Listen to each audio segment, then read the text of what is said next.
I'm going to start recording in a moment. Wonderful. Laura, do we have a quorum? I'm checking now. I have a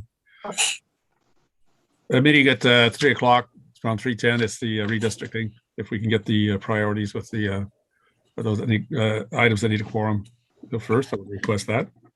I'll try to get done before 3. Mayor. All right, that would be good. Thank you.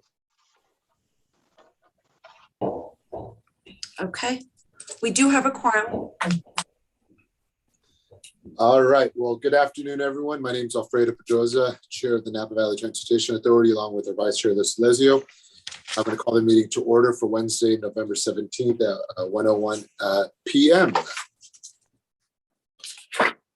We can please do roll call. We shall read the preamble first, if that's appropriate. Thank you, Laura. Go ahead.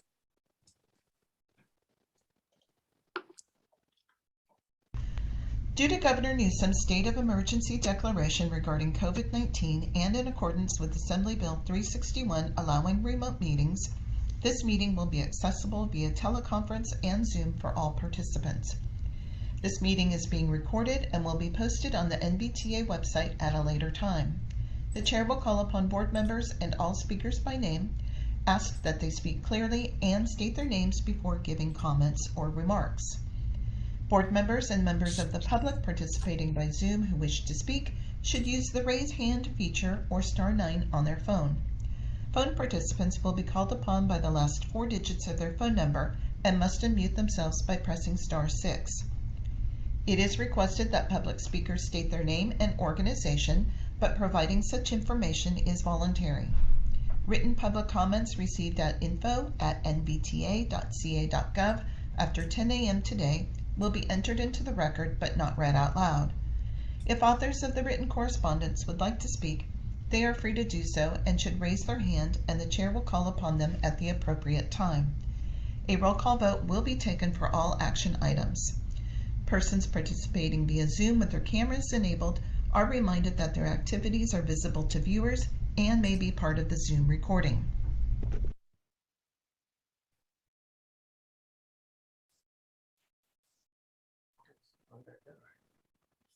Right. That was moving a little bit slow, but I think that completes the broadcasting announcement. So let's move on to roll call. Laura, I'm seeing the agenda is maybe a little out of order. I don't have the pledge on here. But let's do the Pledge of Allegiance and then we'll do roll call if that's all right. Yes, So please. you could all join me in the pledge, please. I pledge allegiance to the flag of the United States of America and to the republic for which it stands, one nation, under God, indivisible, with liberty and justice for all. Thank you all. If we can please do roll call. Leon Garcia, Here. Mark Joseph, Here. Iris Lopez Ortega as alternate for Director Canning, Here. Gary Kraus, Here. Liz Alessio, Here. Scott Sedgley, Here. Alfredo Pedroza, Here. Belia Ramos, Here. Paul Doring, Here. Jeff Ellsworth, John Dunbar, Here. Carrie Dorman, Here. and Doug Weir. Here. Thank you. You have a quorum. Thank you, Laura. Let's move on to the adoption of the agenda. Any questions from commissioners regarding the agenda as presented? I don't see anyone with their hands raised. Laura, do we have any members of the public that wish to provide public comment on the adoption of the agenda? We do not. All right, at this point, I'll entertain a motion for approval to adopt the agenda as presented. Dunbar move for the NVTA-TA agenda. Second, We have Garcia. Dunbar. Second by Garcia. All those in favor? Roll call Aye. vote, please. Sorry. Leon Garcia, Yes. Mark Joseph, Yes. Iris Lopez Ortega, Yes. Gary Kraus, Yes.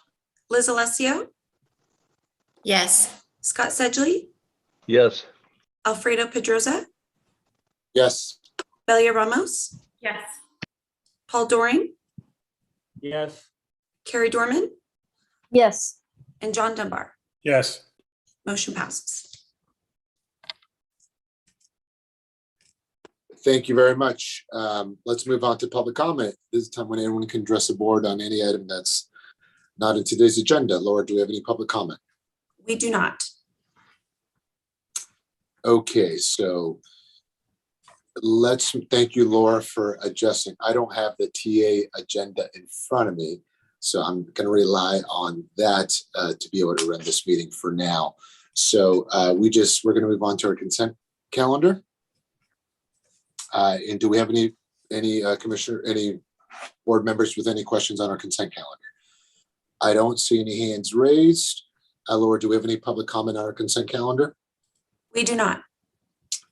Okay, so at this point, I'll bring it back to the board. And if there's no further questions on the consent calendar, I'll entertain a motion for approval. So moved, Dunbar. Second, Alessio. All right, we have first by Dunbar, second by Alessio. Roll call vote, please. Leon Garcia, Yes. Mark Joseph, Yes. Iris Lopez Ortega, Yes. Gary Kraus, Yes. Liz Alessio, Yes. Scott Sedgley, Yes. Alfredo Pedroza, Yes. Belia Ramos, Yes. Paul Doring, Yes. Carrie Dorman, Yes. and John Dunbar. Yes. Motion passes. All right, thank you, Mayor Dunbar. So at this point, there is no regular items left. There's no any future agenda items from the board. All right, and I'm just going to confirm with Laura that there's no other business before the TA. That is correct. There is not. Thank you for that. So at this point, we're going to adjourn to our next regular meeting, December 15th. With that, meeting is adjourned, and we're going to head over to the regular meeting for the Napa Valley Transportation. Okay, Chair, just one moment and I will let you know when we're ready.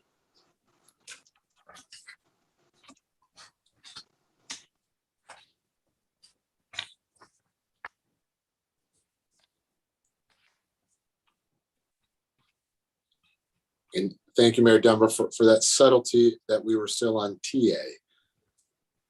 I've been chairing MTC since 9 in the morning, so I get my meetings a little mixed up, maybe.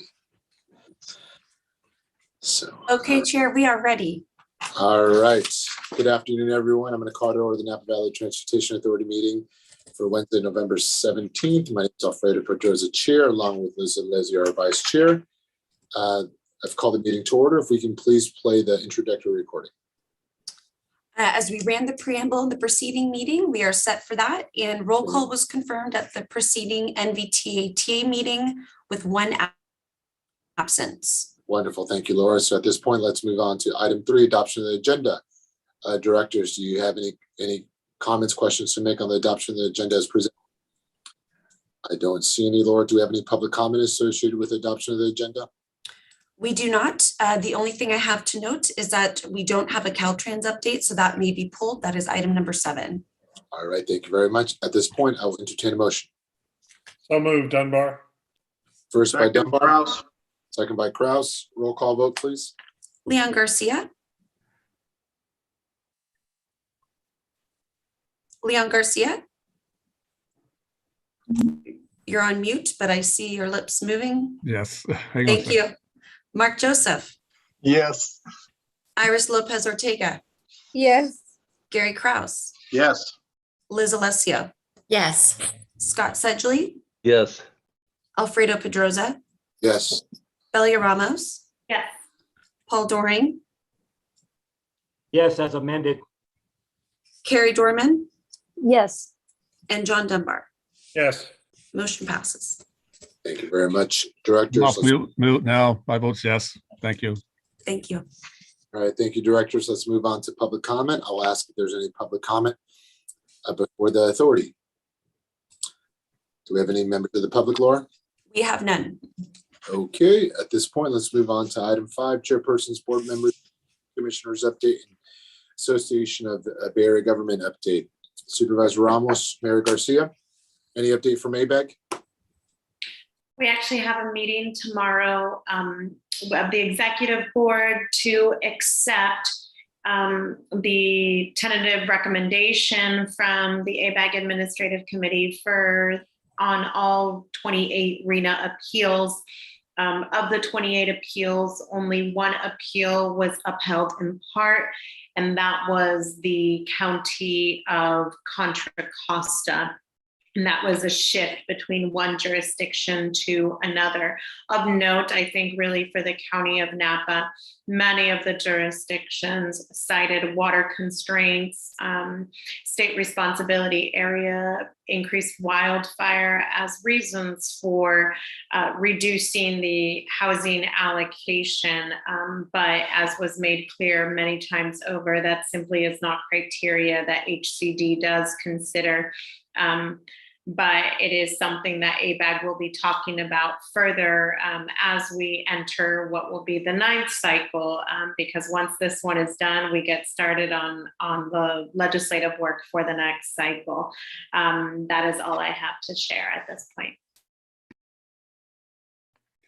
The hearing, likewise from numerous jurisdictions, the water supply issue seems to be the constraining factor as put forward by those who are issues with water construction, particularly in areas vulnerable to fire. All right, thank you, Supervisor Ramos and Mayor Garcia. MTC, a lot going on, as it should. We moved up our meeting to today, so we had a full day today. But just in terms of what's critical for us, the infrastructure bill, great news.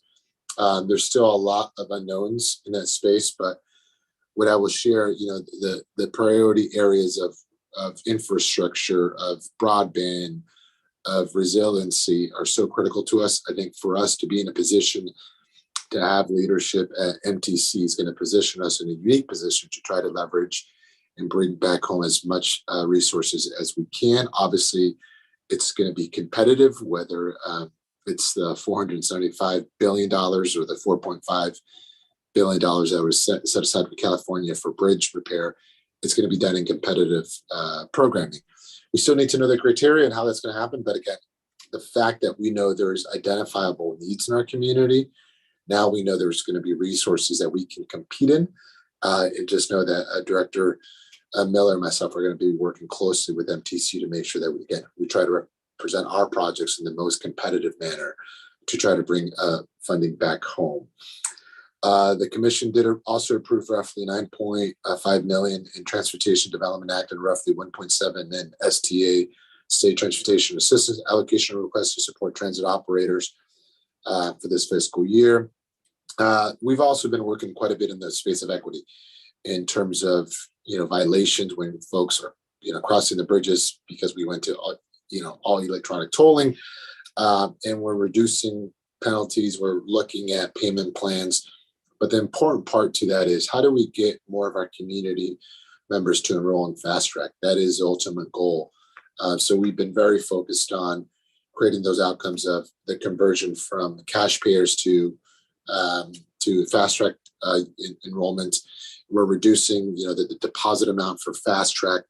We're trying to identify, is there other barriers or hindrances to having, bridge users not enroll in Fast Track? So again, we're spending a lot of time on that. We also spent some time today talking about additional means-based programs on our express lanes. Again, looking at those that have financial challenges that we can verify. How can we create more equity in that space? And lastly, today, the Bay Area Infrastructure Finance Authority did have a conversation around State Route 37. Senator Beldotti is likely going to be introducing legislation. For State Route 37 to be feasible, it needs to be part of the network. And there was support today from the Infrastructure Authority to look at including it into the region of MTC. It also allows consistency from the rider perspective or the user perspective. So again, that was a big win. Acknowledging the policy committee, I think Mayor Garcia has been an instrumental force on the policy committee. 37. It's been meeting for numerous years. So again, quite a bit happening on MTC. I might be missing something, but again, just lots of going on at the MTC level. Any questions from commissioners or from directors on the MTC update or ABAG? Any other board members with any announcements? I would just add, they seems to be more of a narrowing down of proposed projects to address the what needs to be done with State Route 37 to relieve the congestion. And I think there's been some good community participation and discussion. There's advocacy for the rail line, very strong, but there doesn't seem to be on anything other than public comment around it. Certainly, at some point in the future, that may be a viable option, but it doesn't appear to be so at this time. What I was saying, Mayor Garcia, it's part of the rail governance discussion that folks are having. I do think it's an incredible asset, Yes. but it's just finding the regional resources. So, Yeah. All right. I don't see any. Vice Chair Alessio, I see your hand raised. Yes, just a quick question for the ABAG and MTC, well, ABAG in particular, representatives and RENA consideration. I understand that water and wildfires is not within the HDC criteria, but did they look at access of, in terms of our routes and roadways? As we know, in the 2017 fire, we were lucky our communities did not panic because we don't have good access for people to, leave this area if and hopefully not when there's another wildfire. So is that a consideration that you look at in terms of roadways and access to get in and out in case of an emergency or wildfire? Director Alessio, Vice Chair Alessio, that's a great point. And, I think those of us from American Canyon know that very, very well when we get isolated from the rest of the county, because we truly do only have one road in and one road out. When it came to the criteria for the RENA appeals, no, the answer is no. And there's a reason for that. At the HCD level, they're not in charge of roadway planning. That's a local control issue. And so HCD really looks at the housing policies. What I can say is that the county of Napa specifically did send a letter to ABAG. We received a response.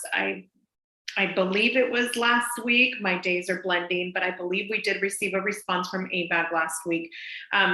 Really, when it comes to the roads and street standards that are changing, when it comes to accessibility and evacuation routes, ABAG is very well aware that this is something that we need to advocate for better. And there's a long history of that. And what I can say is that it's going to be very important for all of our jurisdictions that are affected by this to come together and advocate at the statewide level, specifically to HCD, because what is actually influencing the decision-making process of where housing areas are determined to be housing rich, or the HCD language is a high opportunity area, is a study that happened years ago that doesn't look at what are the WUI areas, what are the state responsibility areas, what are the roads and street standard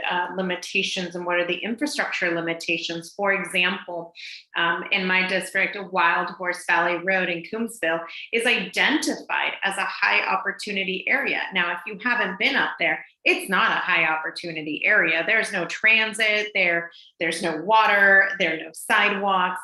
So really, this is a fundamental change in the methodology that HCD uses to inform its decision when allocating the numbers to RENA.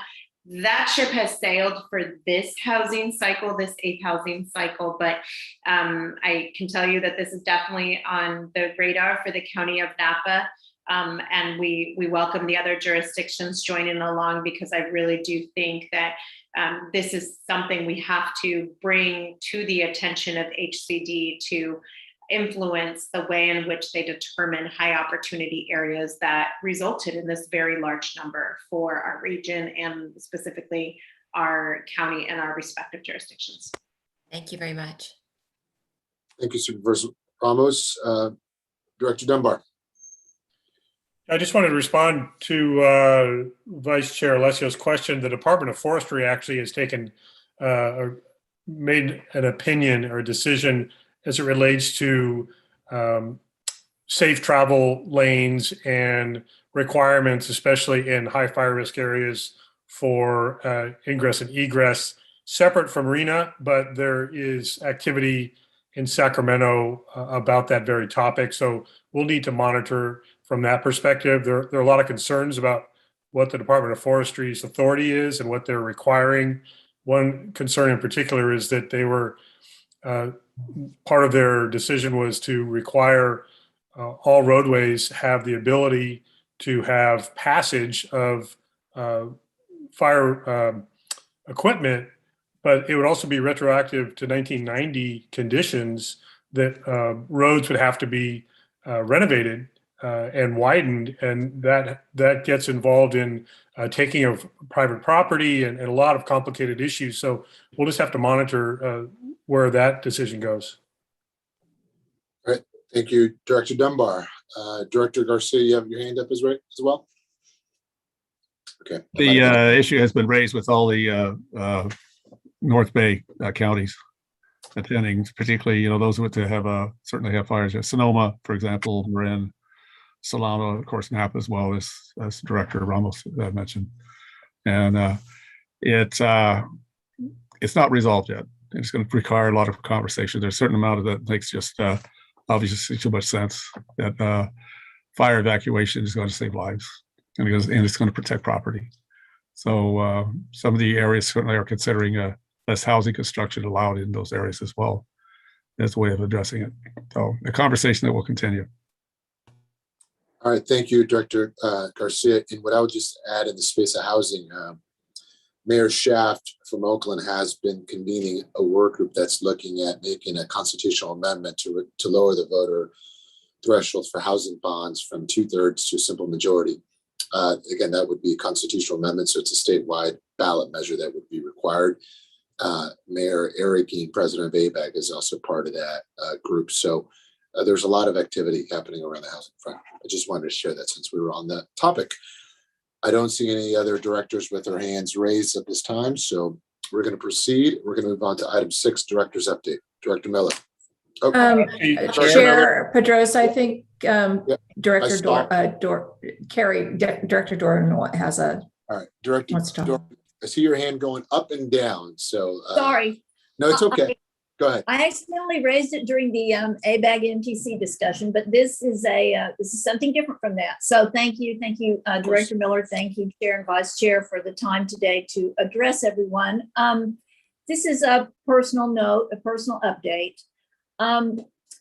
As much as Devin and I love the Napa Valley and our time here, particularly in Yountville and the Valley, change is inevitable, as they say. And we are in the midst of it.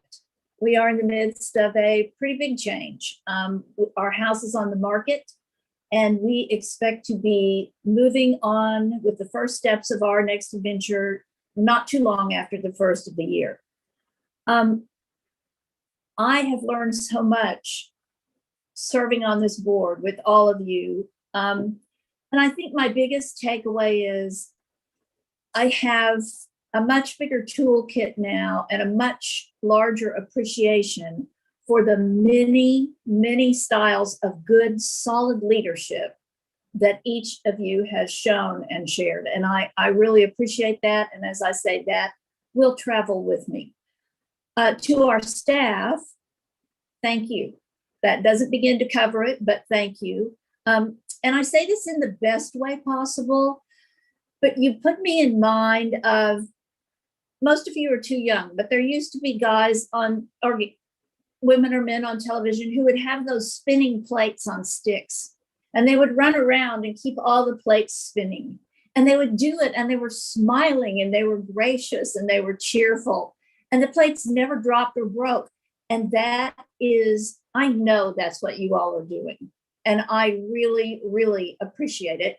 And I thought after that analogy, perhaps a more appropriate one is to say, thank you for keeping us rolling into the future, because you are absolutely doing that. I will remain on as Vice Mayor of Yountville and a council member there for a while longer. My dates are not quite certain yet, but after discussion with Mayor Dunbar, I am today, and I will give a written notice, a written follow-up, but I am tendering my resignation from this board effective November 30th at noon. That will allow us as a council in Yountville to appoint another representative at our December 7th meeting. And I know we sometimes don't have a December meeting here, but if we do, hopefully it will be a seamless transition on this NVTA end of things. I've done a little research on the community Devin and I are going to. It is very walkable, high walkable scores. I'm not a biker, Kate. Sorry, my balance left me years ago, but I can still walk. So it has good walkability. And they are actually, their transit is beginning a pilot program of frequent service, limited stop, rapid routes. And they're going to use priority lanes, transit signal priority, and queue jumping. And doesn't that just remind you of home right here? So I will let you know how that goes as they unroll it. Again, thank you so much to all of you individually and collectively for your service. Really, and I say Valley, but I mean community. We all are out in this community and part of it. And that really shines through. I will miss seeing you, talking to you, collaborating with you. And I know that your good work will go forward for this Valley and this community. Thank you so much. Well, now, Carrie, subconsciously now I know why I wanted to skip over your report. Thank you, Chair. But what I will share is I think you caught a lot of us off guard. And I think we would like to invite you back to the next meeting where maybe we can officially recognize your service. So let us do something for you at the next meeting. Even though you're resigning, we still invite you back as a member of the public. Because you're right, we do a lot of good work, but we have good staff, but it's also elected officials like yourself who come to NVTA and put on your regional hat. And we always don't keep score, but it's really a collective group in Napa County of elected officials wanting to do the greater good. And you're absolutely right. It does feel like we're spinning those plates all the time. But it's all of us doing it at one time, which is kind of how the magic happens. So again, at the right time, I know Mayor Dunbar, completely appropriate as a mayor, got to have some comments. But I definitely want to invite Carrie back so that way we can present her and offer her a farewell that's more appropriate for Napa. Mayor Dunbar. Thank you, Chair. Yeah, I just wanted to praise Carrie's work on this board. Also, she takes what I will say is copious notes, which has been a great benefit to our council, always giving very detailed, accurate, and timely reports on our meetings. And so that's been greatly appreciated. The other thing I wanted to highlight, because Carrie didn't really mention this, but it was a priority as soon as her decision was made to let me know that she was going to make the announcement today, because she wanted to make sure that we could act quickly as a council and have full representation from Yountville on this board. And her timing was very intentional, and it was something that, frankly, she chose to do. It was not an obligation or requirement, but it was out of the respect for this board and our representation on it that she has made this specific timing work for us. So I wanted to recognize that extra commitment to NVTA and her service on the Yountville Town Council. Thank you, Mayor. Thank you. Thank you, Mayor Dunbar. Now let's, I know Kate has her hand raised, but Kate, why don't you roll right into your update after you make some comments as well? Go ahead. No one else has their hands up, I guess.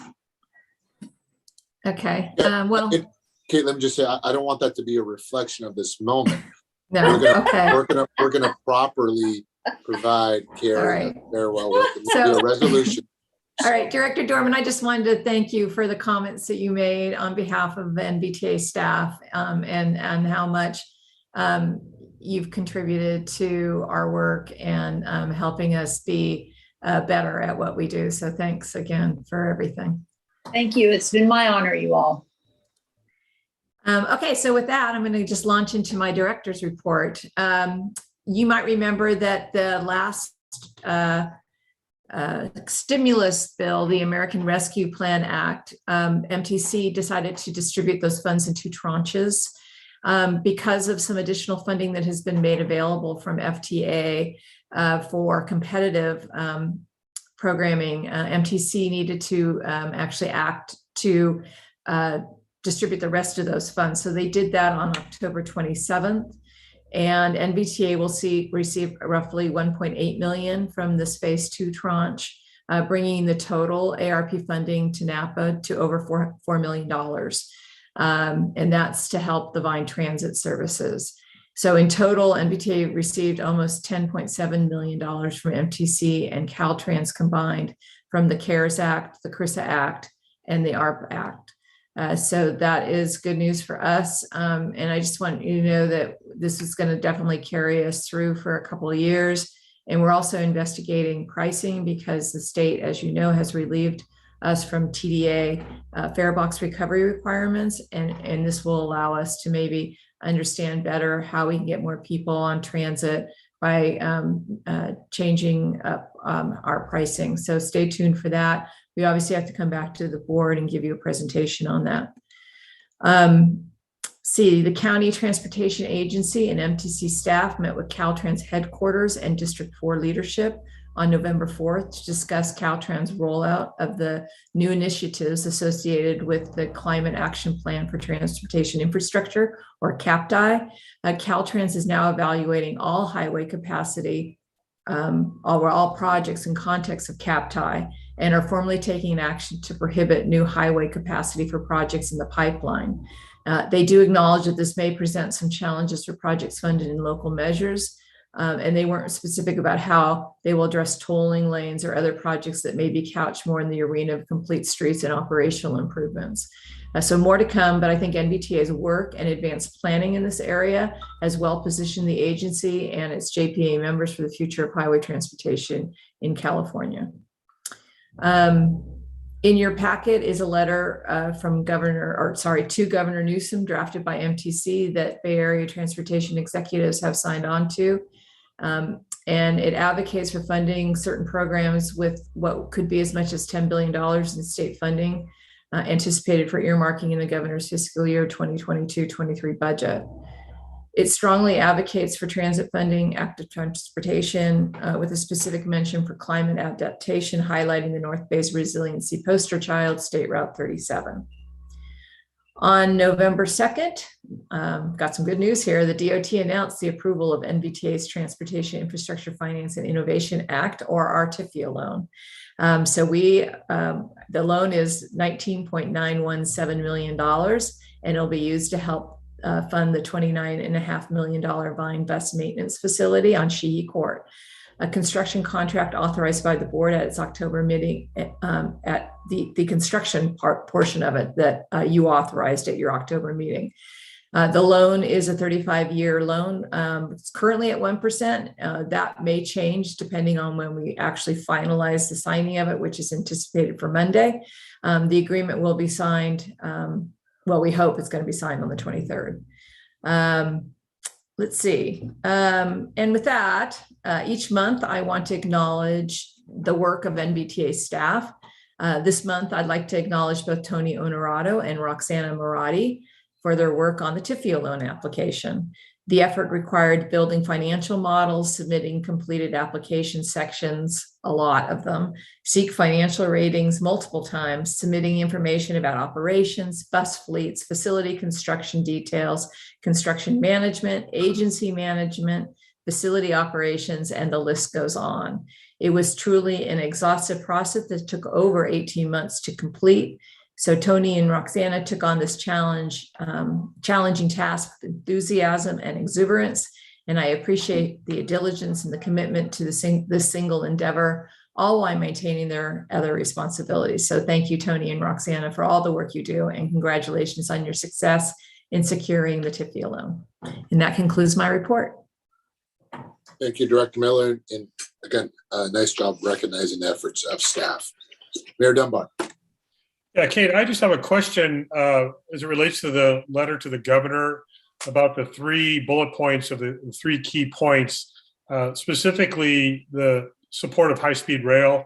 And I just wasn't clear on how that process works. That has the agency taken a position officially, and how do we fit into the Bay Area, the way it's listed here about Bay Area Transportation Advocacy Agenda? I know it's been a volatile issue, high-speed rail. So I just wanted to get a clarity on the process of how we're playing a role in that. Sure. So you know that the revenues that have been set aside from the general fund for transportation are all locked up because of the high-speed rail issue. So supporting high-speed rail and moving it forward will free up these funds, but also the money doesn't just go for the high-speed rail alignment, it goes to connectivity to our existing rail systems. And since we connect to 2 of our rail systems, it supports, throughput and for getting people out of their cars and onto transit. Okay, thank you. Mm-hmm. And the only thing I'll add to that, Mayor Dunbar, it was part of Plan Bay Area 2050, right? So it's part of kind of the regional framework. So, all right. Any questions for our director? I don't see any. Okay, thank you very much for your update. So let's move right along. We don't have a Caltrans update, as Laura mentioned earlier. So let's move on to our consent calendar. We have a few items on consent. Do we have any questions from directors on our consent calendar? I don't see any. Laura, do we have any public comment on our consent calendar? We do not. At this point, I will entertain a motion to approve the consent calendar. So moved, Joseph. Second, Garcia. All right, we have first by Joseph, second by Garcia. Roll call vote, please. Leon Garcia, Yes. Mark Joseph, Yes. Iris Lopez Ortega, Yes. Gary Kraus, Yes. Liz Alessio, Yes. Scott Sedgley, Yes. Alfredo Pedroza, Yes. Belia Ramos, Yes. Paul Doring, Yes. Jeff Ellsworth, Yes. Carrie Dorman, Yes. John Dunbar. Yes. Motion passes. Thank you very much, Laura. Moving on to our regular items. First one is 9.1, Resolution 2124, amending the fiscal year 2020-21 budget. This is page 70 to 78. Antonio, take it away. Thank you, Chair. Good afternoon, everybody. My name is Antonio Honorado. I am the Director of Finance here for the NVTA. So for this item, staff is asking the NVTA board to amend the fiscal year 21-22 budget and increase the appropriation limit to $76,427,700. And secondly, approve resolution 21-24, amending the fiscal year 21-22 budget to increase the appropriation limit by the same amount, which also includes the remaining balances from the prior year and also new capital investments. I'll make this brief. If you have a feeling of deja vu, you are correct.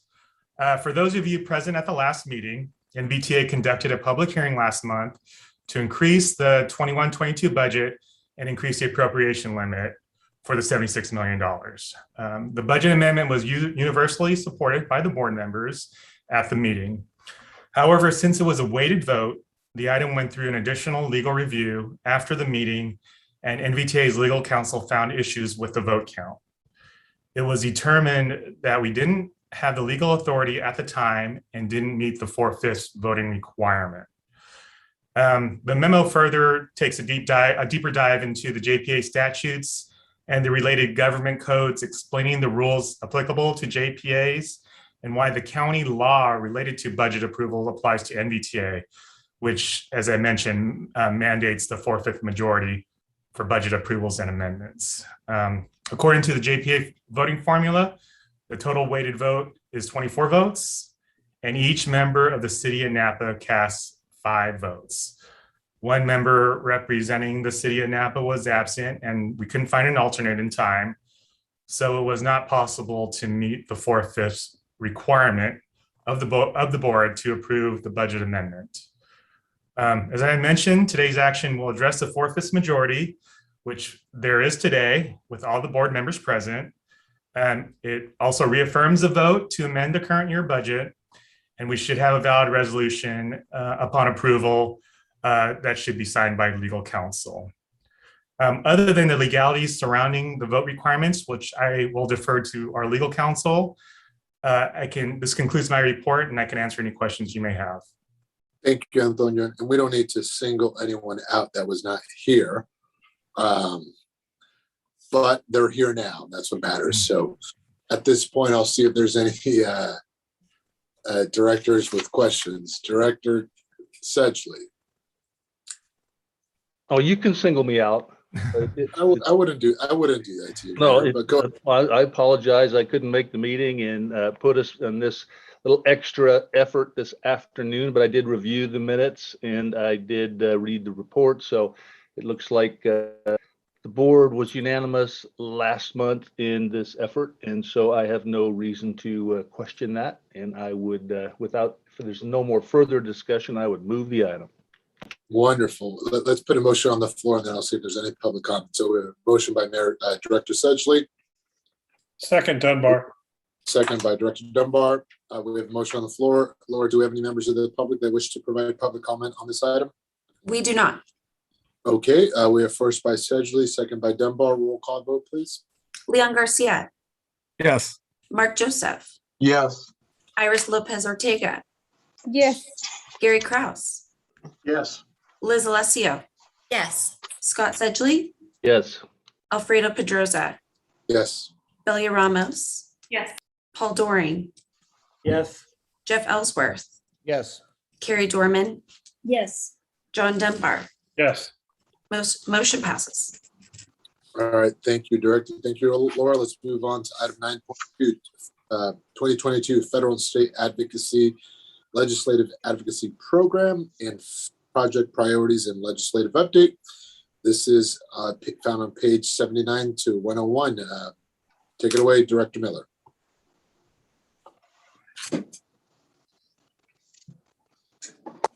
Director Miller? It might appear like Director Miller is frozen. Okay, Laura, can you hear me just to make sure it's not me? It is not you. She is Okay. frozen. Everyone else is moving on our end. Okay, so Danielle or Antonio, do you know if she was just going to introduce the item and then? Yeah, this is Danielle Schmitz. I'm back. Oh, Okay. Kate's back. Yeah, I was gonna sorry fill in about Grace, that. sorry, Kate. I lost connection. Go ahead, So just a second. There Just we go. introducing George. Yeah. Okay. So every year we invite our state and federal advocacy firms to provide an update to the board. I will introduce both teams in order of presentation, and then I will present on the 2022 federal and state legislative advocacy platforms when they've completed their presentation. So first up is George Ricardo, and he is joined by Jessica Ahn and Eric Huey, and they are from the partnership of Platinum K&L Gates.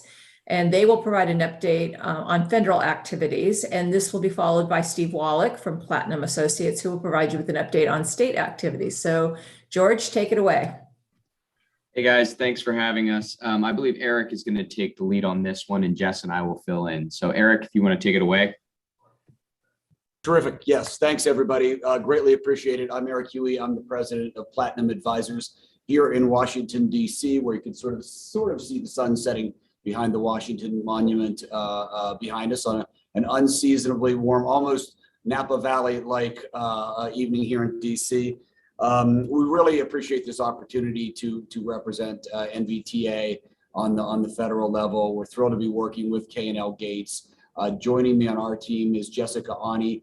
Jessica recently joined Platinum. She ran fundraising for then candidate Vice President Biden for Northern California. So she was the person in charge of raising money for the president as he ran in 2020. Thrilled to have her on board. Thrilled to be working with K&L Gates in a bipartisan manner. And we can introduce the rest, George and the rest of the folks, or dive into sort of the latest in Washington, D.C., whatever would be most useful for the board. Eric, why don't you kind of give us what's the latest going on? I think that's appropriate.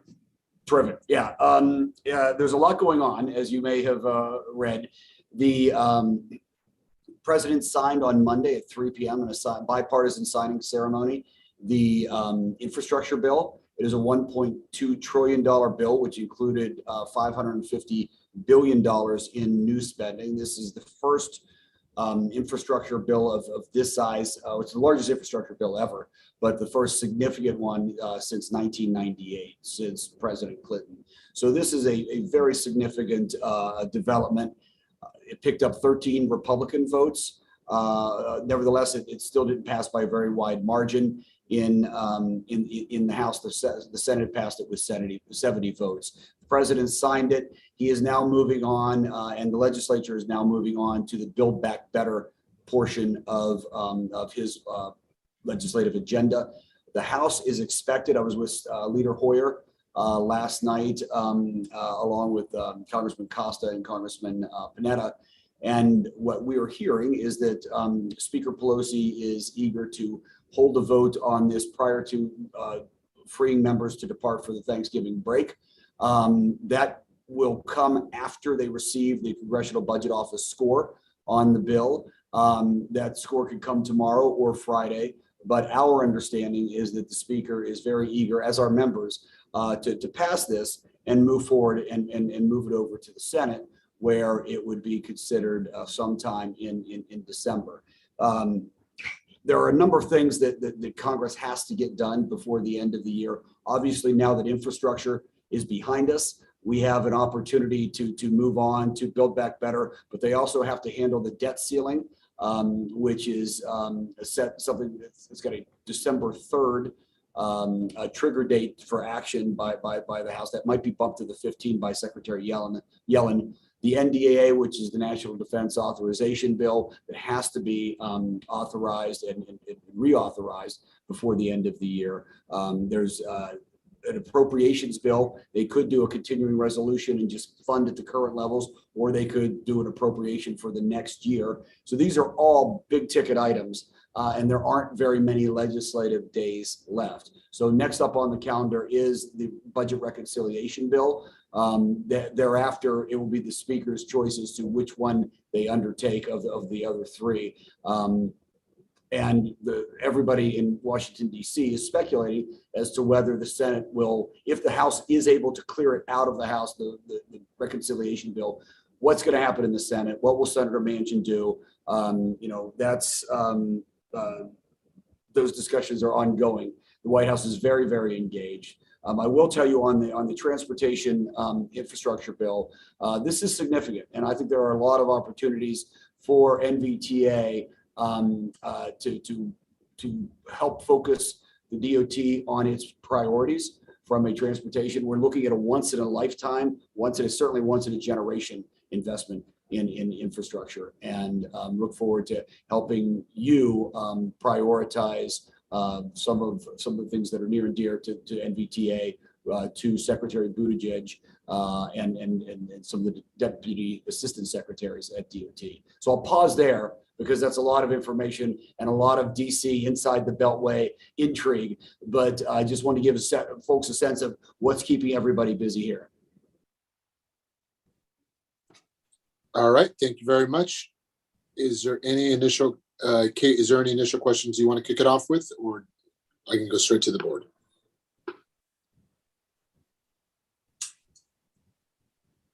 Okay, you know what? Go straight to the board. I'm sorry. All right, no I'm worries. working off a laptop today in somebody else's house, so things are not that smooth. No worries. All right, so board, is there any initial questions?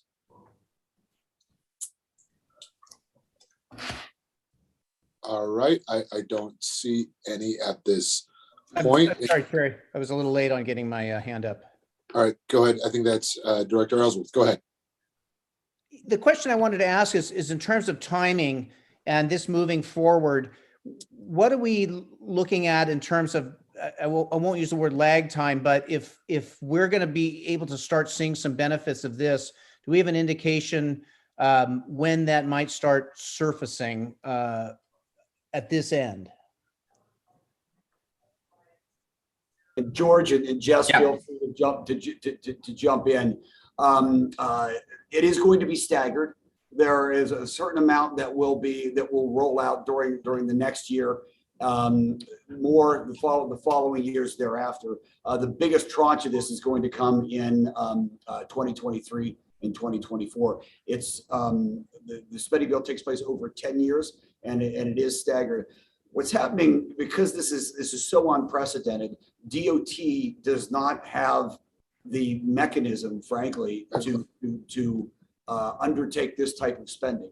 We've heard estimates of upwards of 1,000 people are going to need to be hired at the Department of Transportation to help them prioritize and spend this money. The Biden administration is extraordinarily eager to get this money on the streets as quickly as possible for political reasons, the 2022 midterms, as well as the 2024 reelect. So they want people in the communities who are driving the roads and the bridges, taking the ports, the tunnels, to be able to feel this information as quickly as possible. There are just real limitations on what can happen. I mean, the federal government will only spend 20 billion of this amount in fiscal year 22, and of the 550 of new investments. The next 125 will be spent by September of 2024. So when you look at this, they're really only looking at 150 of the total 550 by the 2024 election. So it's so unprecedented that they had to literally go out and appoint an infrastructure czar, Mitch Landrieu, the former mayor of New Orleans, to oversee this in addition to Secretary Buttigieg. So I know it's a complicated answer, but well, I mean, Eric, part of this is going to flow through the surface transportation authorization network that is already established, but it's significantly more money. But then there is another subset that is new programs, additional funding that's going towards other things that had not been funded in the past. So a lot of that is then your jurisdictions will have some opportunity to pursue some competitive funds. And that it's not something that NVTA is even going to be overseeing.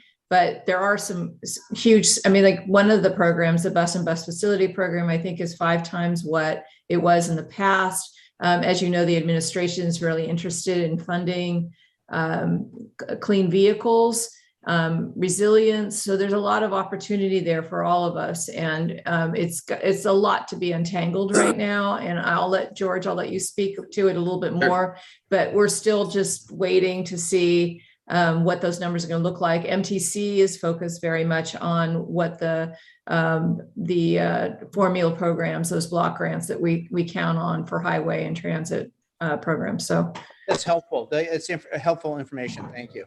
Yeah, and I'll just add quickly, I think you'll see a little quicker rollout with programs that are already existing today. So think, the RAISE grant program, the Infra grant program, where they have those notice of funding opportunities already written, where they just got the increase in funding. Now they can put that back on the street. On the other end, there are a lot of new pots of money going out the door. And, as Eric said, they're going to have to hire staff. They're going to have to create the programs. They're going to have to write the notice of funding opportunities. So it'll be very much staggered. And, when focusing on hiring employees, it does, as I'm sure everyone on the call knows, it does take a little bit of time to hire a full-time federal employee. So I think that they'll look across the board on different resources that are available, including, contractors using, different outside consulting firms, things like that to get these programs up and running. But I think, we'll see an earlier impact with the, formula funds, some historic, the grant programs that are already in place, but it'll take a little bit of time to stand up some of the newer programs. Just one other comment, and based off of a conversation I've had, I've been talking to the Build America Bureau and how they plan to approach implementation of the infrastructure bill. And they have a new program there specifically focused on public-private partnerships, and it's $100 million over the 5 years, and they think that will take 6 to 8 months to stand up. well, that's a smaller program compared to something like there's a National Infrastructure Project Assistance Program. That's 15 billion over 5 years. That's going to take a little bit more time. So it'll be staggered, but we're monitoring. Jessica, All right. further? Is that Director Doring? No, there was Eric. All right, Eric. All right. So next question, Director Dunbar, go ahead. Yeah, thank you. And I'm not sure which of you this is for, but a concern I have at the local level is when we've seen CARES Act and rescue funds in the past, the structure, I think, Mr. Heer, you were referencing the fact that there is no structure really that exists at this scope. The concern even at those other bills was that the federal government, because they didn't have a structure in place, gave the states money. Then the states had to figure out how to allocate it to the counties. The counties, in some cases, allocated down to cities and towns, and in some cases did not. And the frustration we have at the very local level is the money gets to the states, sometimes it gets to the counties, and we never see it. So is there a process that is going to be executed this time that ensures that we have access to the monies? Because I also remember when we would go to Sacramento to advocate for funding at the local level, we'd be told, well, we've already allocated money to your counties. You need to get it out of your counties. And the end result was still delay and frustration and lack of access to the funding. And so we're going to see that again, or is there a better system in place, do you think? Well, I think the two things. The administration recognizes that they've got a shortage of staff, and they're going to try to solve for that very issue. And then the second thing I would say is we work very closely with Charles Small, who's the Deputy Assistant Secretary of Transportation in charge of intergovernmental affairs. So he is in charge of interfacing with state, county, city, and local governments on all of their transportation issues. And he is going to be the funnel through which, or his department, through which a lot of this money goes out. So I think we'll have the capacity to short circuit the process in a good way and prioritize directly with one of the decision makers on that. So I think it's too early to tell the degree to which they will be successful in designing a better approach to this. But I think that we, irrespective of how successful that we are, we will have ways to ensure the NVTA's priorities are front and center for the people who are there doling out the dollars. And Director Dunbar, I know you're talking about the stimulus funds and how they got distributed and how most of the jurisdictions, at least the municipal jurisdictions, did not receive a whole lot to support the challenges that you were undergoing during the pandemic, or still undergoing during the pandemic. I think one of the things that I could do to really respond to your question is find out as these unfold, which funds are flowing to what jurisdiction, what are competitive, what will the state get, what will the regional governments get, and how that's going to look. And so staff will draw a roadmap for you so that you at least have a better idea. And part of the discussion around how it gets distributed between the states and the regions is between the state and the regions. And the regions are always trying to advocate for more money, but Caltrans is very powerful and has a lot of, the Cal STA and the governor have a lot of power over how those funds do get distributed ultimately. And I appreciate that, and I acknowledge that Supervisor Pedroza, as our chair of MTC, has lifted way above our weight to get resources. It's challenging when you have a lower population rural county like Napa to compete, and we've been able to have some success through MTC. I worry that we get gobbled up by San Jose, Oakland, San Francisco, and other jurisdictions that have more leverage, even though we are a critical thoroughfare from a transportation standpoint for all of the North Bay and the Bay Area. So just want to have that awareness up front, so we're recognizing that it might be a little additional challenge. And I think that's why the timing of this, while we have leadership, in NPOs like MTC and the good working relationship we have with Caltrans and, Department of Transportation, I think situates us in a really strong position, Mayor Dunbar, right? The fact that these are competitive funds, we got to make sure our projects are competitive. And there's still more to be talked about, as Eric and others were saying, I think this has happened so fast. There's some catch-up work that needs to happen, and that's okay. We just need to be ready and able, and we all know we have plenty of projects that need funding in our local community, but it's our job to try to secure as many resources as we can. So Eric, before we move on to the state, is there anything else you want to talk about at the federal level? And then we'll take public comment. Once we hear from the state, we'll do it together. Yeah, we're understanding that the speaker is in the process of compiling or with the White House a certainly state by state, if not congressional district by congressional district impact report on what this money will mean for the district. So we're working to get a hold of that, and hopefully we get some more granularity as to certainly how they see this specific to Napa Valley and to the Mike Thompson district. All right, thank you, Eric. I don't see any further questions from directors at this point. So, Kate, why don't we proceed with the state update, and then we'll do public comment altogether. Yep, Steve. Great. Hey, well, good afternoon, everybody. This is Steve Wallach with Platinum Advisors in Sacramento. To give you kind of update and overview of this last legislative session. This year was pretty historic in the amount of money that was available. With a $75 billion surplus on various accounts and how that money was allocated. So overall, the 2022 session was pretty successful for transit operators in general statewide. This included trailer bill legislation that kind of continued the TDA relief, allowed for the continued use of the SB1 state of good repair monies for operations, which normally has to be spent on capital, and also created other pathways going forward on trying to meet the TDA kind of fare box recovery requirements that were proposed by the administration. In addition, the budget included $70 million in cap and trade money for HVIP money specifically for transit operators. This is the rebate for buying zero emission buses. Normally, transit operators had to compete with the general population, and that money went quickly. I think the last round for this year was, I think, spoken for within 9 minutes of it being posted. And that was about $60 million. So it does provide a little more certainty for transit operators to be able to secure those funds when they need it. Once that money's up, you can still compete in the general amount with that. One kind of shortfall that didn't happen this year is an investment in transportation programs. The governor's budget in May proposed about $11 billion in total for transportation and transit projects.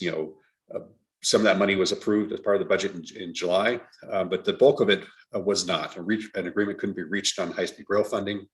So even though the money was in the budget for these other programs like active transportation programs, the transit and intercity rail capital programs, that money reverted to the general fund in October when the agreement was not enacted. However, I think the future looks pretty bright with respect to those funds. Conversations are already taking place within the regional level as well, and that's starting at the state level to reach an agreement on how those funds will be allocated.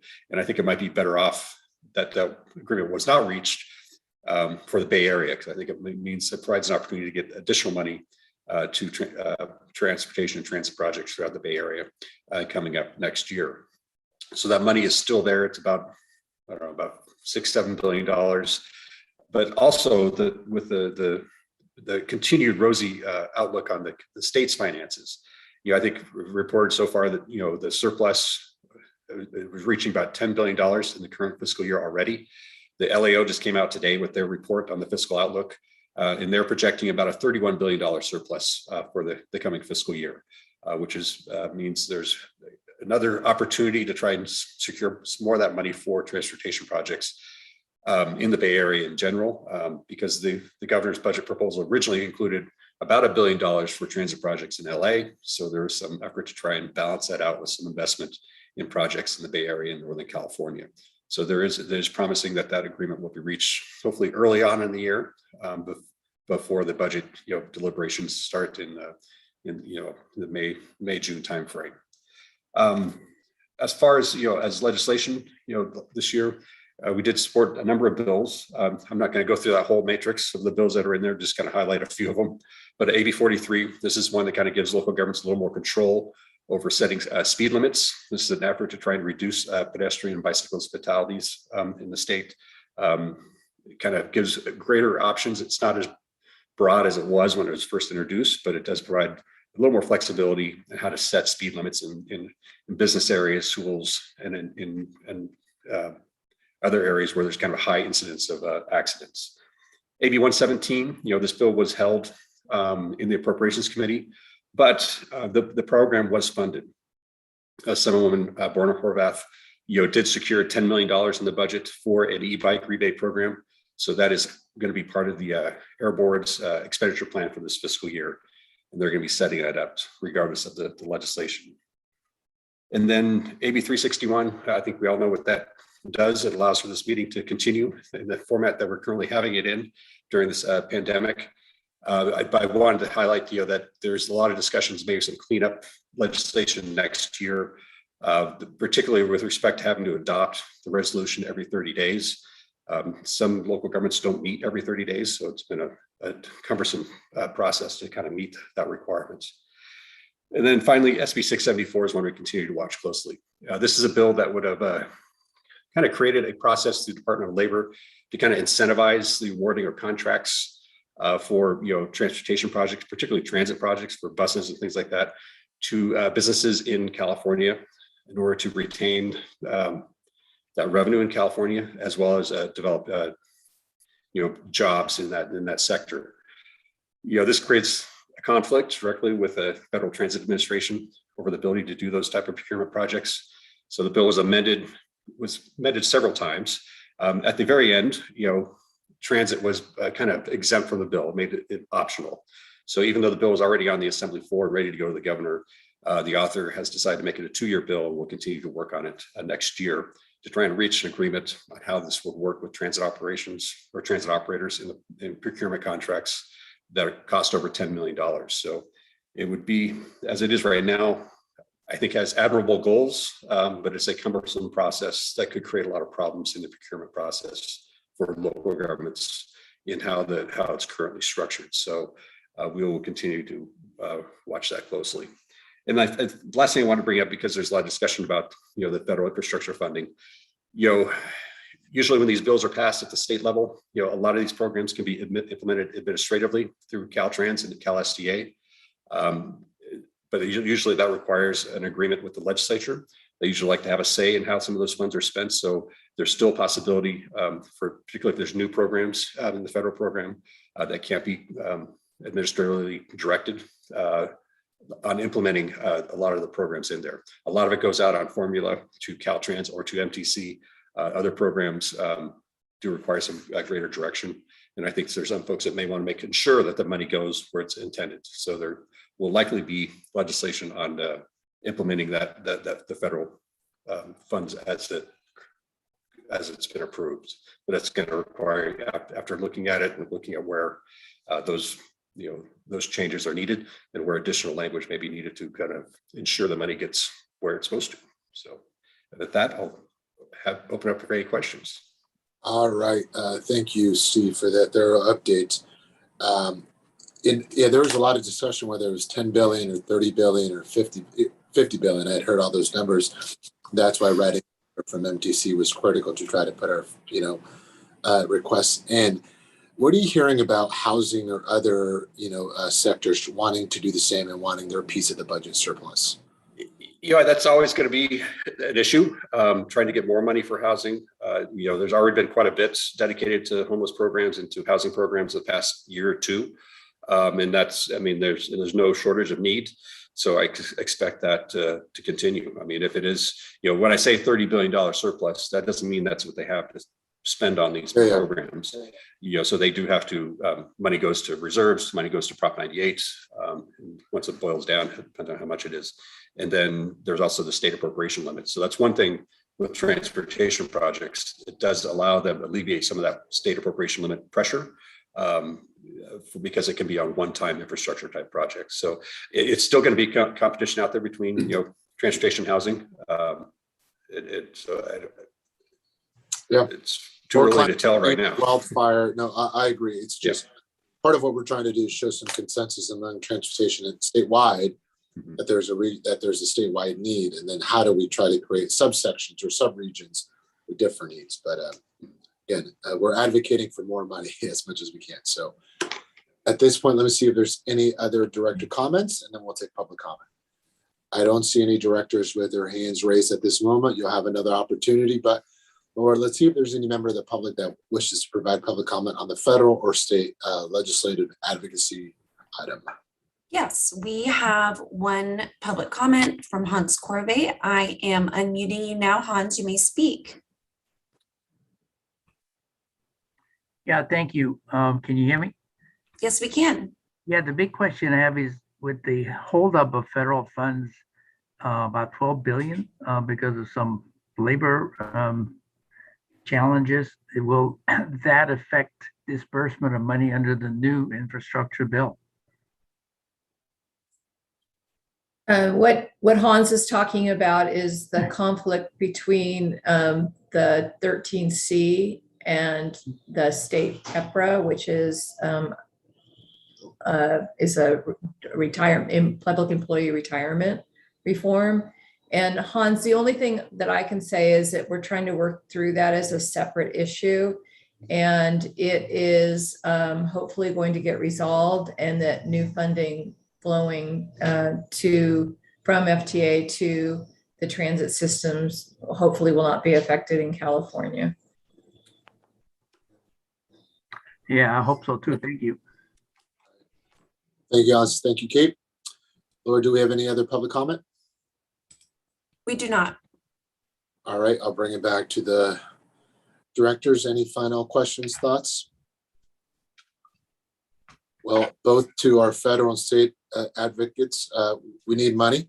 We need to identify money, and we need to bring money back home. So the mission's pretty clear, and we stand ready. I know Director Miller and I, we've been intimately involved in trying to make sure that we're advocating from a rural county perspective, because I think the perspective Mayor Dunbar mentioned sometimes gets lost. But it was pretty great having to do press conferences and interviews regarding the infrastructure bill, and being a county supervisor from Napa County, and they're asking about BART and Caltrans, and then you can talk about Salsville Junction.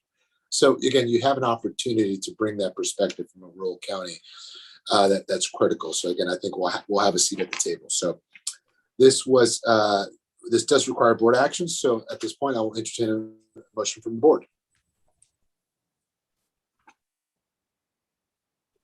Director Joseph. Yes, are we talking about the presentations we just had? Or let me clarify. I still need to do a presentation on our state and federal advocacy programs. That's what the board will be acting on. Okay. So if there's any more questions for our state and federal advocacy programs, why don't we go ahead and ask those questions? Not the program, but the representatives. Okay, I didn't see any of the questions, Kate. So why don't you, Director Joseph, do you have a final question? My question is relative to the what Kate's going to report in a few minutes, not what we just heard. Go ahead. All right. Well, just thanks so much, Platinum and KNL for your reports. I really appreciate it. So each year, staff seeks board approval to advocate for revenues, regulatory and statutory changes by way of the annual legislative agendas. And this allows staff to write letters of support or opposition regarding regulatory and statutory changes and to pursue revenues to fund our projects. And staff is recommending a few changes to the agenda this year, which are enumerated in the memo. A couple of highlights on the federal agenda include updating the name of the Surface Transportation Bill which was the FAST Act, to the Jobs Act, and adding the Federal Aviation Administration Policy Fuel Tax Policy, which requires that sales tax on aviation fuel be expended at the airport, even when it's against a local ordinance. And in our case, we found a way to do that, but it's not a perfect solution. On the state advocacy agenda, staff recommends consolidating to clarify language on housing and redevelopment, adding transit priority language in support of stepped up efforts to ensure the freeways and highways are making transit easier and faster and cheaper to use. and adding Vision Zero and language acknowledging the state's efforts to purpose shop funds to make complete streets improvements on highways. On the project, staff added the Napa Valley Forward project, eliminated the maintenance facility, which is for the most part fully funded. There are some elements that we had to cut, like the solar canopies in the parking lot, but we are adding those to other projects. So they'll still be included, specifically the highway operations and electrification project. And that concludes my report, and I'm happy to answer any questions. Thank you, Director Miller. Director Joseph? Yes, I had a comment and an add-on request. To the comment, if you go back, I think, to the state first page, revenues under state advocacy, the comment is the supporting efforts to fund affordable housing and yet honoring existing urban growth boundaries and preserving ag lands. I think that's a worthwhile strategy, and in the short run makes sense, but I want to throw it out there that there will come a point, I think, where there's only so much affordable housing within the existing boundaries that sooner or later there's going to be competition between trying to squeeze more density versus revisiting boundaries. So I'm not asking to change anything. I'm just kind of throwing it out there that at some point, for example, American Canyon can only create so much more housing and density. At some point, we're going to need to look at boundaries. So just throwing that one out there. The one that I would like to ask to consider is under the safety category. And I think it's great that we're supporting Vision Zero, that we want to look at automated speed enforcement. I'd like to throw out a third area, and that is simply parallel road networks. As Director Ramos just pointed out earlier, particularly in the South County, at best, it's miserable. And if there's an accident or anything, it is a meltdown.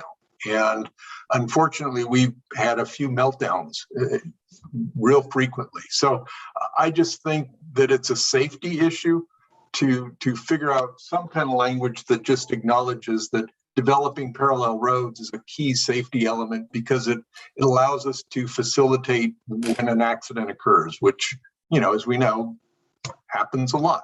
So that's my request, is that we add something like that into our program. All right, thank you, Director Joseph.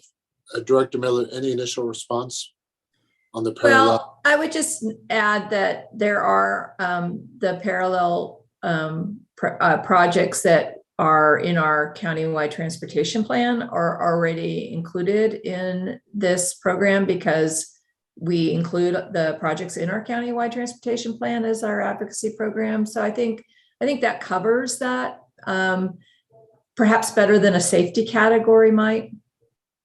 Yeah. Okay, thank you, Director Miller. Okay, Director Joseph, any follow-up questions on that? No, I do know it's in there. I guess I'm just trying to reinforce that it's a priority issue. So I think I've made my pitch, and we'll go from there. All right, Director Garcia. So acknowledge. Thank you. Yeah, just to underscore Director Joseph's point on that as well. I mean, we can't lose sight of the fact how important this parallel route is to the economic well-being of the county. It affects everyone from American Canyon all the way to Calistoga, possibly beyond as well. When you can't get goods moved through the county, when you can't get the business attracted to other outside visitors, when you can't get workforce in, that has that type of economic impact. So I think we cannot lose sight of that fact either. Thank you. All right, thank you, Director Garcia. Director Ellsworth. Yeah, I want to reinforce that as well. First off, I want to just say thank you to the county. We had a recent incident, with Silverado Trail after the storm. The county moved really quickly, and it was really appreciated. But I want to jump in and sort of back what Director Joseph and Director Garcia are saying. Is all up and down the county, we've got an issue. If we have a problem on one road, everything gets thrown off. And so how we look at this, how we discuss it sort of holistically, and what our plans are, and how we approach it. I think it's really important to be proactive about, so when these things happen, we're in front of it rather than behind it. Once again, I can't thank the county enough for the response. It was really remarkable how quickly they were able to come in and resolve that situation. But had it lingered longer, the problem would have grown exponentially. So anyway, just to reinforce those points. Thank you. All right, thank you, Director Ellsworth. I don't see any other directors with any comments. Director Miller, any final comments before we entertain a motion? No. All right, at this point, thank you, directors, for your comments. I will look for a motion. So moved, Garcia. Are we first by Director Garcia, Second by Alessio. second by Alessio? Roll call vote, please. Leon Garcia, Yes. Mark Joseph, Yes. Iris Lopez Ortega, Gary Kraus, Yes. Liz Alessio, Yes. Scott Sedgley, Yes. Alfredo Pedroza, Yes. Belia Ramos, Yes. Paul Doring, Yes. Jeff Ellsworth, Yes. Carrie Dorman, Yes. John Dunbar. Yes. Motion passes. All right, thank you very much, directors. Kate, thank you very much. And to our state and federal partners, thank you very much. We're going to move on to our next item, 9.3. This is an emergency backup power for the South School Gateway Transit Center. This is found on page 102 to 105. Director Miller, take it Thank away. you. Thank you, Chair Pedroza. So this was brought to you on August 18th, and at the time, staff had recommended the board approve entering into a contract with Mel Electric to install a diesel-powered generator at the cost of a little over $198,000 that would be used during emergencies and PG&E public safety power shutoff. The board directed staff to seek alternative quotes to both lease a generator and to research cleaner fuel options. On attachment 1 of the memo is the matrix that compares the 4 options identified. The existing option is still the most cost-effective, both initial cost and operational cost. And I just wanted to point out that the Mel Electric quote has since expired. We would need to go to bid again should the board support that option, but it is likely to be around $200,000 or more at this point.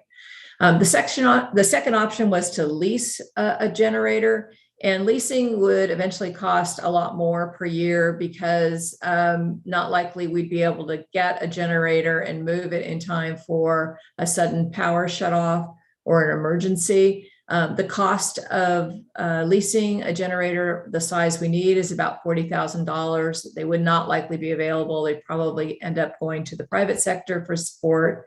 And the cost, in addition to, so about $240,000 for a period of 6 months if we were going to be practical and making sure that it's there during fire season. And then that does not include the cost of moving or the operational cost. So about $240,000 a year. It would have to be located in the parking lot. It would be subject to vandalism unless a structure was built to protect it. And the cost that I quoted does not include that. So finally, there were 2 options for the board's consideration that would be considered clean. The first option would be to establish a switching system that would divert the existing panels from the grid. This is more expensive because it requires a lot more battery backup because the amount of panels and their ability to generate power is much lower than the other option, which I will share with you in a second. So it has a switch, it has lots of batteries. The second clean option would be to actually build a solar canopy over the parking lot. And just to point out, we couldn't add any more panels to the rooftop to make the first option a more viable option. There's just no more room up there. So the second one would be to build a new canopy over the parking lot. It would be the same type of system where we would have to have battery backup and to store the power. And so that one's a little over $1 million. The first one's a little over, I think, 1.2 million.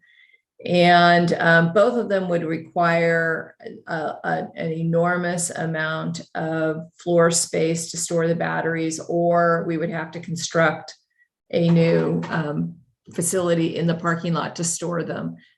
That cost is not included in the estimates that we provided. And I know many of you have not been into the first floor of NVTA, but we use it as a conference room. We use it to store all of our marking materials and all of our transit materials. So it would be a tight fit to put some batteries in there. But I am open to discussing that. This action or this presentation today is not to get your approval on anything, but rather to get your direction on whether or not we should be pursuing a generator that is diesel fueled, or whether we should wait to identify resources to do the alternative. It is a critical need for us. So I don't know when we would have a little over $1 million to pursue the clean option, and we would probably have to wait. So with that, I'm happy to answer any questions and look for your direction. Thank you, Kate. And just a question in terms of, there is no scenario where we do nothing, right? Because of the impact of the organization, correct? Well, we would do nothing if the board was very determined to only have a clean backup power, because we don't have $1.3 million to do it. And frankly, if we're going to do it, we would probably build the canopy out on the parking lot rather than the first option. No, and I guess what I'm getting at is, because I do think we ultimately need to end with an outcome that does have clean energy. But maybe it's a phased approach, right? Where you buy a generator, there's going to be some residual value. Yeah. But we're creating a plan, a funding plan of how do we get to that outcome we want to see. Right. And I mean, I think we would have to pursue grant funds given the cost of the maintenance facility. And also I just want to, I misquoted, it's $40,000 for a 6-month period, not $240,000. But over, several years, we would eat away at, and it would be significantly more over time. Sorry about that. All right. I see quite a few commissioners with questions. So Director Dunbar and then Director Joseph for now. Yeah, thanks. Just to confirm, we have no emergency backup right now, correct? That's correct. So we do at the maintenance yard, but it's a diesel backup. Yeah, completely unacceptable to continue going as our chair just stated. If we have to consider a non-clean option, then we need to do that. Certainly not for the long term, but to not have sufficient emergency backup for our transit system is very scary. So I think we need to do something in the very near term that is temporary, acknowledging that clean energy is the ultimate way to go. But even if we had the $1 million+ available, the length of time to construct, we're gambling that over the next several months, if not longer, we don't have an emergency, and I'm not comfortable with that. Thank you, Director Dunbar. Director Joseph and then Director Ellsworth. I would concur with Director Dunbar's point. We've got to do something short term to deal with an emergency, because that's the whole point. But in a longer term, I guess my question would be, and maybe it's more educate me. Right now, are we in a situation where we have solar panels that simply go feed into PG&E and we get some offset? Because the way I look at it is not how do we address emergency backup, and if that's the case, spending $1 million+ versus 200 is kind of a hard argument to argue. But if you look at it from the point of view, how do you become, can you generate enough solar power along with battery backup to basically supplement PG&E altogether? And so that the cost analysis is then how much do you pay for PG&E now, and how much of that can you save to offset that $1 million investment? Again, I don't know your operation, so you may be able to answer real quick and I'll go away, but that's how I'm looking at it. It's not an emergency backup as much as it's an alternative way of running your operation, or you're powering your operation. So I can get some background there. So I guess just to clarify, what you're suggesting is that we just get off the grid completely and operate separate from PG&E? If that's an option, I mean, not necessarily off the grid as much as, I'm looking at it in my own home, that we have enough solar panels and a backup that we're generally, independent. Is that? I don't really have a hard answer for you, but I think like intuitively, what we're looking at now and how we would have designed it is that the power would be available for only 14 hours a day, and that's not really ideal either. So, and I also don't know, from a regulatory perspective, if that's possible. So we'd have to research it, Director Joseph, to get that answer for you. Yeah, like I said, and I appreciate that. And that's kind of where I'm coming from. I see it as, how do you address your energy power needs versus the emergency backup? Because I admit, if it's just the backup, it's hard to argue, a $200,000 expense versus $1,200,000. But that other approach is kind of what I'm asking for.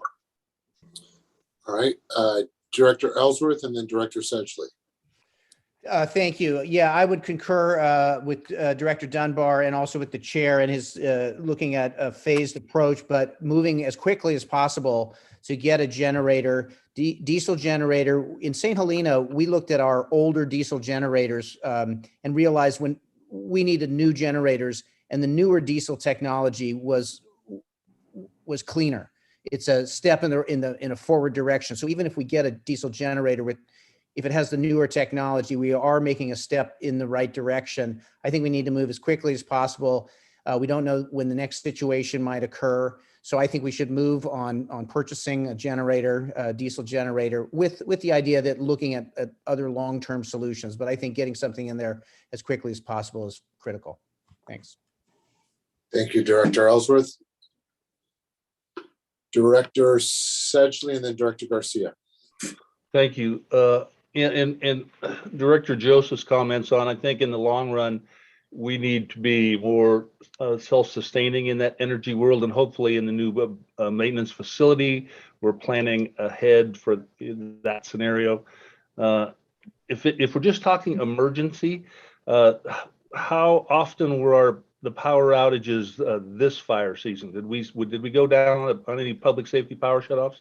No, we didn't have any, but we've been shut off 3 or 4 days in the past. In 2020, we were shut off. In 2017, we were shut off for a really long time. It was almost 2 weeks, I think.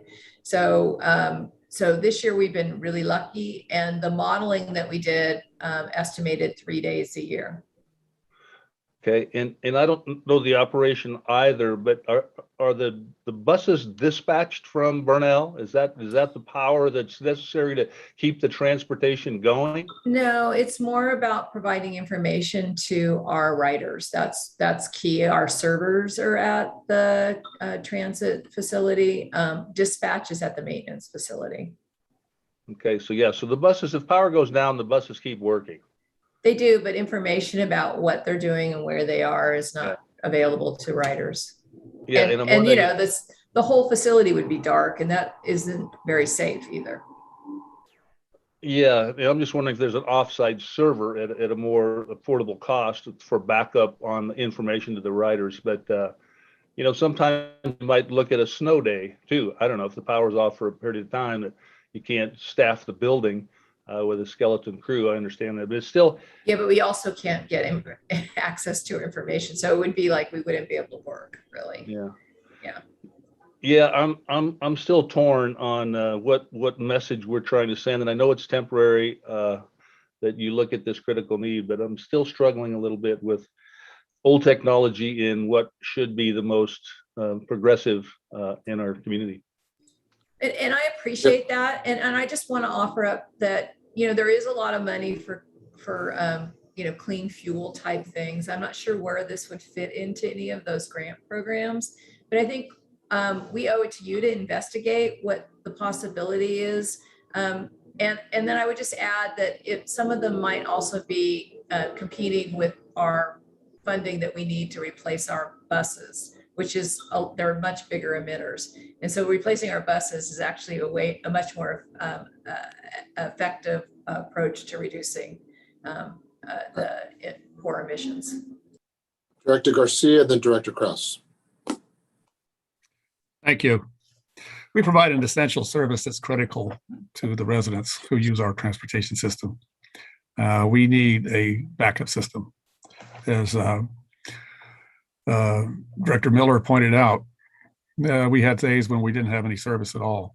And that is a great hardship, and it impacts critically needed services. So I think we need to provide that. Using a diesel generator, it's not like it's running all day, every day. It's for emergency times only. I think that carbon footprint's acceptable until we can come up with an alternative plan for future discussion. That's my 2 cents worth. Thank you, Director Garcia. You definitely humanized the issue very well. Thank you. Director Kraus. Yes, I was one of the initial voices in concern with the emissions issue of a diesel generator. I concur with every remark that I've heard that this is something that we need to have. I also have heard the directors say that we need to look more to the future and get to zero carbon emissions. To that end, at some point, I don't mean to make busy work for the staff, but I would like to know what the current electrical offset cost is for our electric panels that we currently have. And although I don't know about what I will call the industrial application of solar battery systems, I can speak from my own experience that I have both at my home, and I have virtually no power bill at the end of the net energy use year is. So I guess I'd like to see the economics of what we have there right now. The ability of us to put in a battery at some future date that can be charged up in the off hours and on standby for what inevitably will be a power shutoff if it isn't as a result of a fire concern. The more and more the entire area moves, or the entire state moves to zero emissions, the more power is going to be required from the grid. I heard a study was done in San Jose that said if they went zero carbon tomorrow, they'd need 3 times more power coming into town than what they have right now. So at some point, we are going to need to have a lot more solar panels. I don't know where they go, and we're probably going to need to have battery backup. But in the meantime, I think that the urgency of the matter is that we put in a diesel backup. All right, thank you, Director Kress. Director Dunbar, before we go to you, do you mind, let me take public comment, and then I'll bring it back to directors for our kind of final round. So, Lord, do we have any members of the public that wish to provide public comment on this item? We do not have any public comment on this. All right, I'll bring it back to the board. Director Dunbar. Thank you. 2 quick points. One is the Countywide Climate Action Committee heard a presentation about hydrogen fueled generators. Don't know if that is an option from a cost or availability standpoint, but looking at options other than diesel, just in case. But like I said earlier, having a backup in emergency, I think, is critical. The other thing is we need to remember it's not just about the regular transit operations. Our buses are used in emergency evacuation scenarios. Very specifically, I'm concerned about our Yountville Veterans Home, where we've seen activation of our bus system to support during wildfires, but also just today in San Ramon, there were a series of earthquakes as high as 3.8. And we have to remember, it's not just about wildfires. Something could happen in the winter, and we will not be prepared unless we have some emergency control of our operation. So let's not assume that it's just about daily operations. It's in emergencies as well. Thank you. Thank you, Director Dunbar. Kate, you're just looking for direction here. I don't think you were looking for a motion. Is that correct? Yeah, I'm just looking for direction on whether or not we should go out to bid again. What I heard was that Director Krause wanted some more information, and we can get back to him about that. Yep. But batteries are a needed element for solar because the sun's not always out. So they come hand in hand.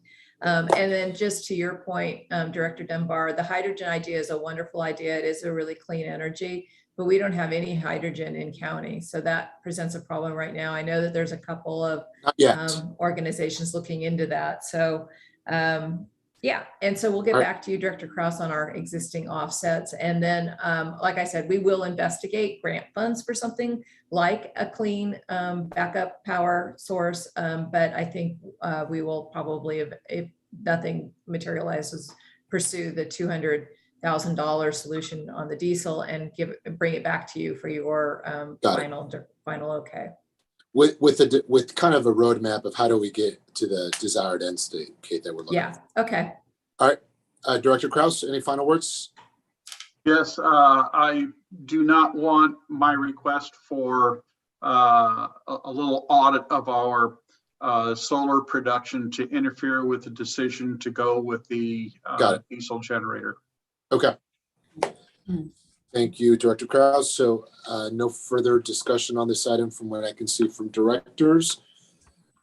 Directors, thank you very much for your thoughtful comments and questions. And Kate, we're going to move on to item 9.4, proposed changes to the Napa Valley Transportation Authority organizational chart found on page 106 to 109. Laura, I believe you are presenting this item. Yes, thank you, Chair Pedroza. Good afternoon, everyone. My name is Laura Sanderlin. I oversee the Human Resources Department here at NVTA, and I am asking for the board's approval to make 2 changes to the agency's current organizational chart. You'll remember earlier this year at our May 19th meeting, our principal planner position was approved to be filled with a temporary retired annuitant under the title of construction manager. And this was done because it filled an urgent need due to the agency's operations at the time. The retired annuitant has since relocated his family, so the position is vacant because he resigned at the end of October. So to fulfill the needs of the agency and warrant a successful recruitment for these positions, I am asking the board's approval to reinstate the position in its original classification of principal planner special projects, and then retitle that to engineer special projects. Additionally, I would also like to ask for approval to refine the title of Marketing and Communications Officer to Marketing and Information Specialist. This proposed title change better reflects the current job description, and I think it will be more effective during the recruitment process. These changes don't have any fiscal impact as the salaries for these 2 positions are within the board approved ranges. And you'll notice the proposed title changes are noted in the attachment that you're looking at. The current titles have a strike through and the proposed titles are in red. So refining the titles to better suit the needs of our job descriptions and for more successful recruitment is the goal here. With that, I am happy to answer any questions. All right, I appreciate you highlighting that there was no fiscal impact. Thank you for that, Laura. At this point, is there any directors with any questions?